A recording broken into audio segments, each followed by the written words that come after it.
Hey, everybody, and welcome to the Sales Unscripted Podcast. My name is Brian Neal. And I'm Margaret Henney. Here every week for your listening enjoyment. Glad you're here. Fresh off the road for B. Neal. Oh, yeah. We're on the road. Welcome back.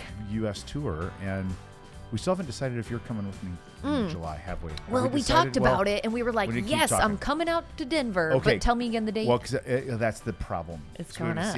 Yeah, it's like the 26th. Yeah, so you're like traveling full too, right? Here's the thing. I am a yes woman, and I want to be like, I'll be there.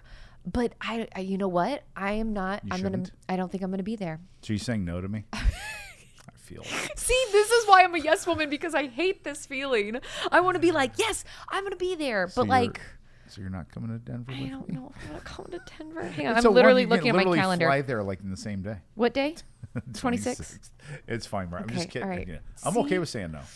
But I would never say no to you. I don't want to. Oh my God, you're the worst.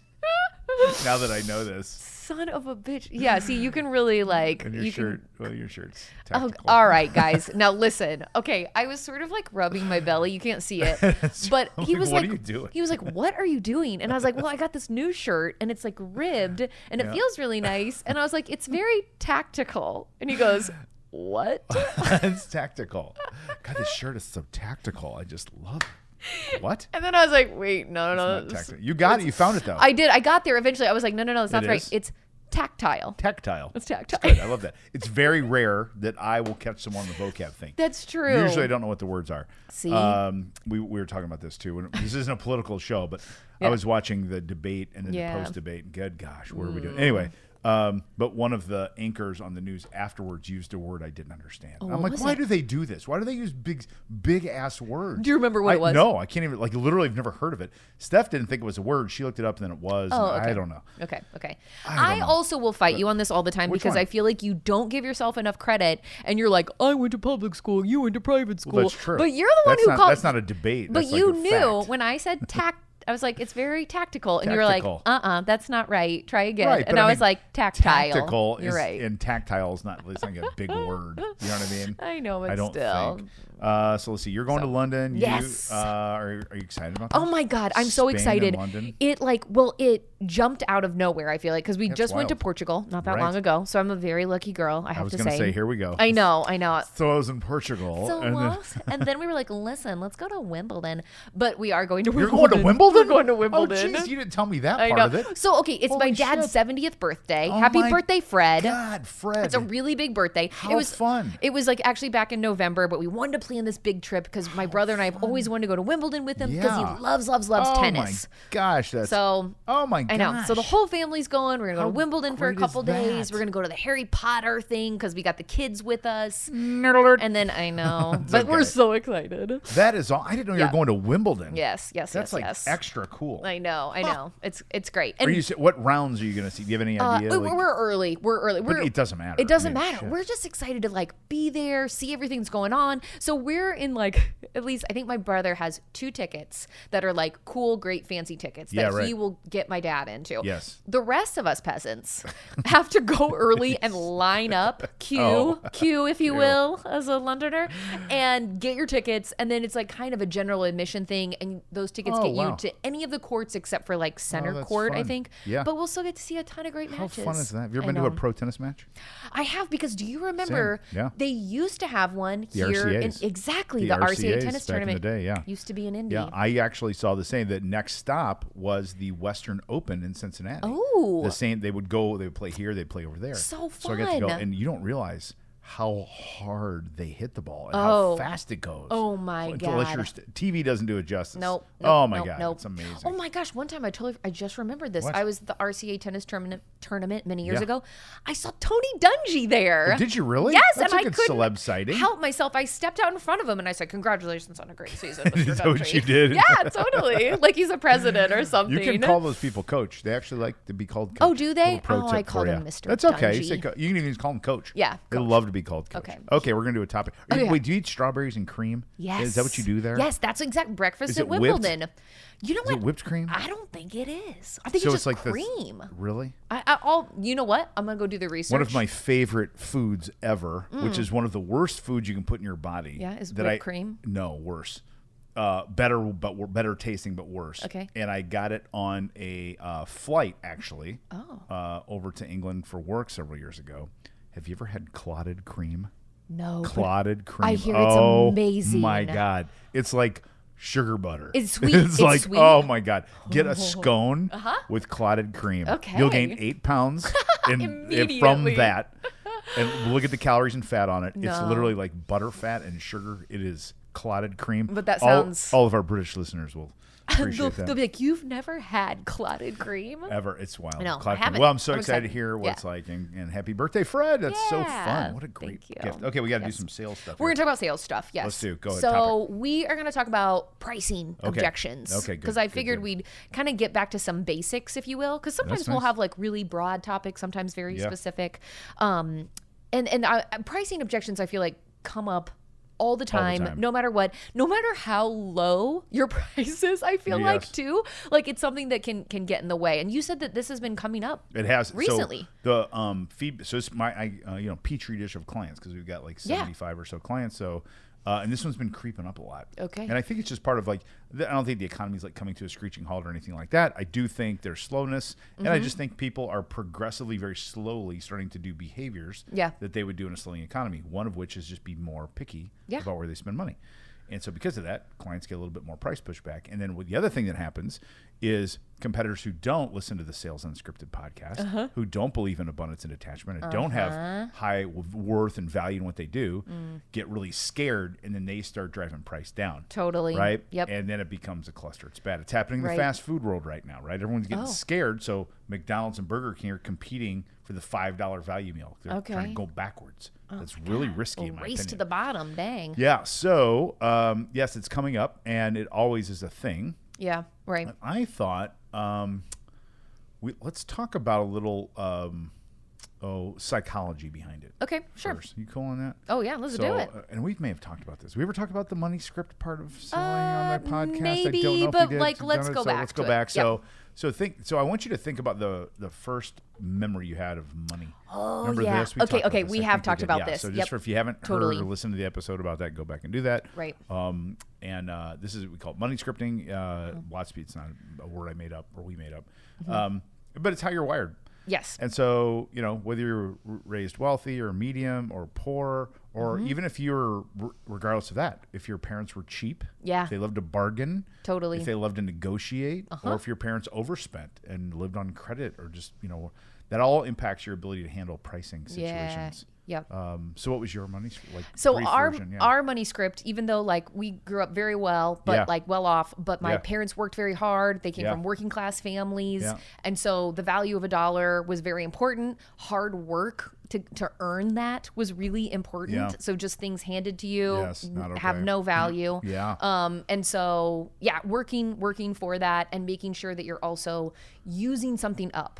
Like, you know what I mean? So like a 17-year-old car. yeah. Like if you drove the same car for 17 years, you want to make sure you use the shit out of that car. Yeah, This- that's a pretty good comparison. He's saying this for anyone who doesn't know that because I drive a 2007 Hyundai Elantra. I even knew it was 17 years old. And It's that girl gets me around. She does. See, you got to use it up, but it's not done yet, is it? It's not done. It's not done. I'm No, gonna we're get the still good driving out her. of it. See? Is what we used to That's say. good. Get the good out So of that's it. showing itself. Yeah, it right. it does. You've got the means. I mean, you guys are, you do really well, and you could go get a I nice car. certainly could. You can even get a medium car. I could, Right. That yeah. is even like in the last 10 years. But no, we're not going to do that. No, Why would silly. we get a 2013 when we could drive an 07?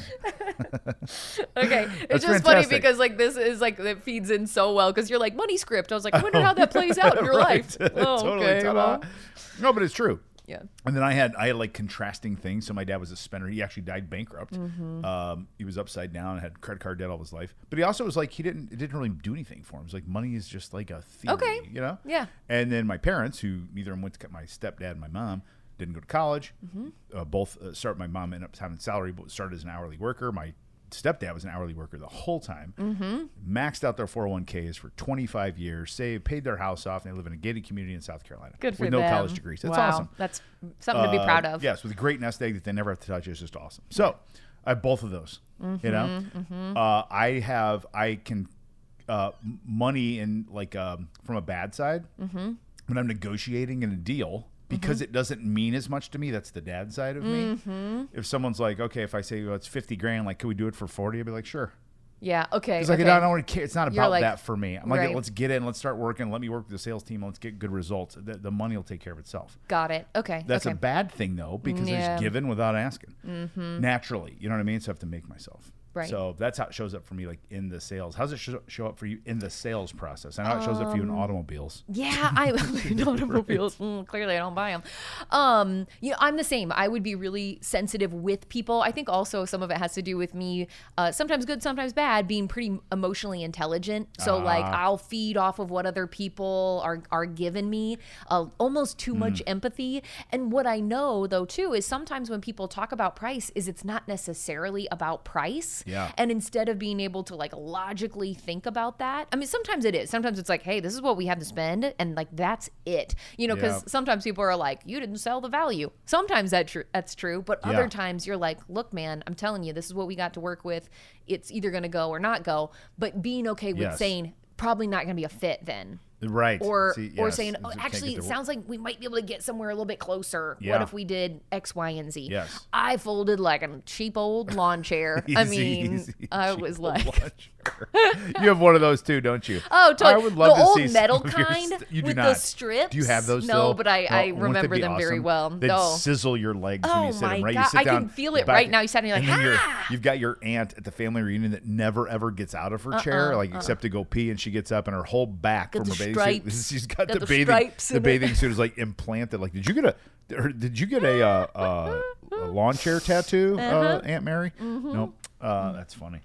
Yeah. If you live in Indiana, that's extra funny because that's what we did. Isn't a lot of funny? those Oh in my God. garages. So funny. Yeah. So let's talk about this for you as a listener, like how this shows itself for you. So I think the first thing you do is examine your own like relationship with money, your script, because that will help you know what to do in the process. And then here's the thing that I think sales teams miss. I'm gonna kind of flip the script on this thing. Is everyone says I get very tired of old cliche things. Okay. You just said one of them, not in a bad way, but everyone says it. Everyone says sell value. Oh, you got to sell the value. Well, yeah. You know, it's like no shit, Sherlock. Like we know this. Everybody knows that. Right. What we don't need to sell the value. What we need to do is collaboratively determine if it's valuable. Because if it's not valuable, I don't want my client to be in it. That's how I think of it. Totally. So when we do the economic math or the analysis or the thinking through, I want to know as much or more than they do if it makes economic sense. Oh my God. And if it doesn't, I don't want to play. I'm out. Listen, is that fair? I will tell you, I love that you brought this up because I forgot. I started doing this on some of my sales calls after you brought it up. And I actually I do not have amazing math skills. You don't? No, not at all. Shut up. Sorry.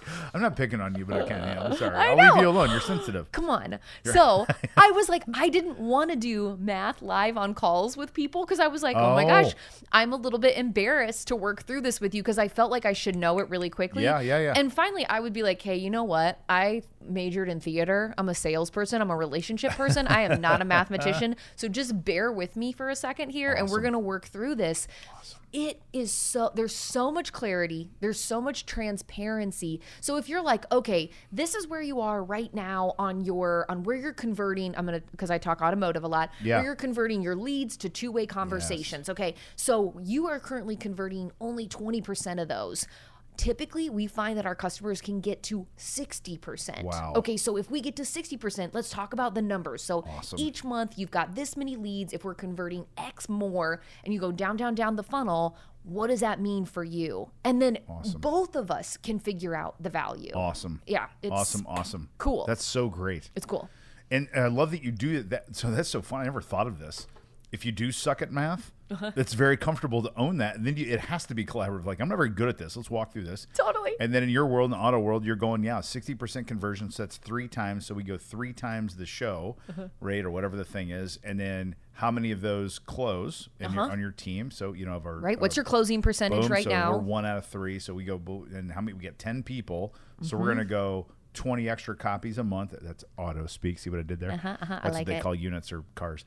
20 extra a month. And what's average gross? And they're like, $500. So let's see, it's 30 times 500 is 15,000. Yeah.